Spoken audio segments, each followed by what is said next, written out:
আসসালামু আলাইকুম and hello everyone, welcome to Sana's bake time. আজকে আমরা হোমমেড একটি লাসি বানাবো। যার জন্য উপকরণ লাগবে হচ্ছে দই, চিনি, দুধ, লবণ এবং হচ্ছে লেবু। সো প্রথমে আমার ব্লেন্ডার জারে আমি দই নিয়ে নিচ্ছি। সো আমি যেহেতু অল্প পরিমাণেই বানাবো সেজন্য আমি এখানে 3 চামচটা অবভিয়াসলি বড় হবে। সো বড় একটি তরকারির চামচ দিয়ে আপনি 3 চামচ দই নিয়ে নেবেন।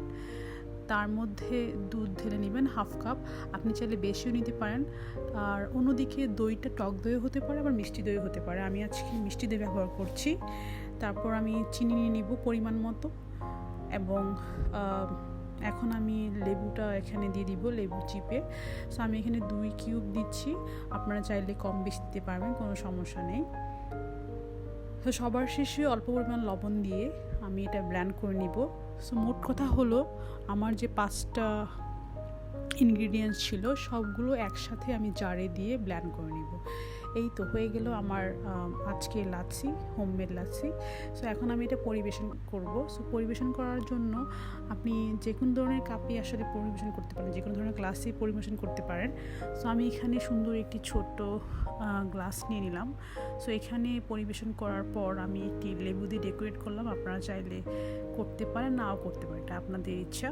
সো আসলে আমরা যখন বাইরে রেস্টুরেন্টে যাই তখন কিন্তু এইভাবেই আসলে লেবু একটু সাইডে কেটে দিয়ে দেয়। সো আমিও এখানে চেষ্টা করেছি যে বাহিরের রেস্টুরেন্ট স্টাইলে ডেকোরেট করার জন্য।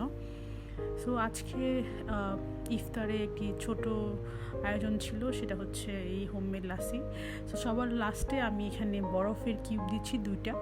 সো এটা আসলে অনেকেই দেখায় যে যখন ব্লেন্ড করা হয় তখনই দিয়ে দেওয়া হয় বরফটা ভেঙে।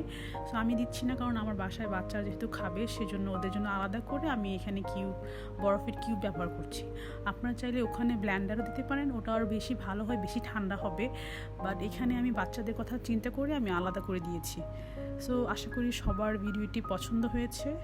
এটা খুবই একটি সিম্পল রেসিপি, আপনারা চাইলে যে কোনোভাবে আসলে এটা অ্যাপ্লাই করতে পারেন। আপনার ইনগ্রিডিয়েন্টস মেইনলি লাগবে হচ্ছে দই, চিনি আর হচ্ছে লেবু। চাইলে আপনি দুধ অ্যাডও করতে পারেন, নাও করতে পারেন।